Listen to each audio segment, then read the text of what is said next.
@GJ16 peddlers group દ્વારા ભરૂચથી કાવી સુધી cycle યાત્રાનું આયોજન કરાયું.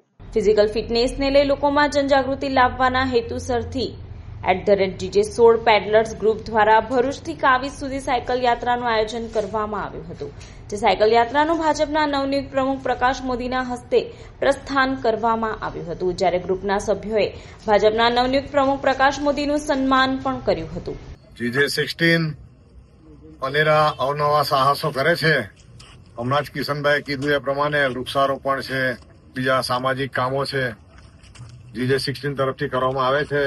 અગાઉ પણ જયારે GJ16 તરફથી સાયકલના પ્રવાસના જે કઈ કાર્યક્રમો થયા એમાં મારી ઉપસ્થિતિ રહી હતી, કેમ કે મને પોતાને પણ આ સાયકલનો બહુ ગાંડો શોખ એક સમય હતો અને હું ભરૂચથી ભાવનગર, ભરૂચથી આખું સૌરાષ્ટ્ર, ભરૂચથી મહારાષ્ટ્ર, ભરૂચથી મધ્યપ્રદેશ આખું મેં સાયકલ પર કોલેજ દરમિયાન પ્રવાસ કરેલો છે.